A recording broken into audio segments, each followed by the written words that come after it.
Welcome to the Vinyl Dump. I'm Mike Shue. Today we'll take a look at Mike Watt's Ball-Hog or Tugboat. For those of you who don't know who Mike Watt is, he was in a band called the Minutemen, the late 70s, early 80s. Very influential. He later, after that band broke up, formed a band called Firehose. Again, a great band, influenced a lot of musicians, didn't sell a lot of records. But this was his first solo album, and to show you what kind of influence the Minutemen and Firehose and Mike Watt had on artists of the 80s and 90s and today.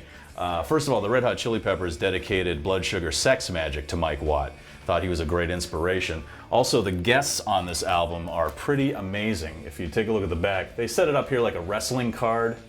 In fact, Mike Watt refers to this as his wrestling album. You can see the two guys wrestling on the front, and I say wrestling on the front here. But such guests on here like Evan Dando from Local Guys, the Lemonheads, Flea from the Red Hot Chili Peppers, a couple of the Beastie Boys, the guys in the Meat Puppets, Mark Lanigan from Screaming Trees, Henry Rollins is on here, Dave Grohl and Pat Smear from the Foo Fighters.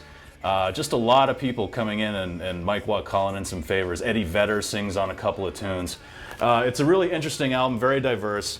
Not so much for everyone, but I love the artwork by Ray Pettibone on here, who's a certified weirdo. In fact, you can't see this, but it says, "Sex with you is like watching scientific wrestling." That's what this is. It's wrestling and not what you think. At least I don't want to think it's like that sitting in a men's room. But on the inside, it's came in a double album. Has the whole wrestling card theme here. Here's some of the artists that list who are playing on the songs.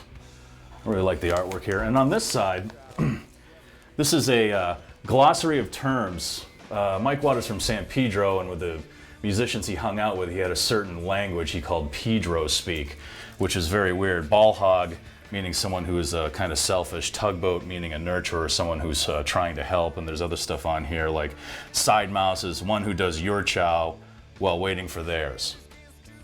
I guess that means someone who eats their food when your food when yours comes first, while they're waiting on their food, and stuff like that. Yeah, I know it's confusing and it probably doesn't mean anything. Okay, over here you got Mike Watt, and what I get from this is he's rebelling against the 70s. He has a song on here that Eddie Vedder sings called "Against the 70s," and that is obviously some kind of bizarre fry boot and bell bottom that he's smashing with his bass, or as Mike Watt calls it, his thunder stick. And over here, Mike Watt is really ruining his teeth. Although he does that quite often, he plays with his teeth. And in the background, you see what I think is the beautiful residential area of San Pedro, California. But one of my favorite parts here in this packaging is the glorious blue vinyl. Oh, look how beautiful blue that is.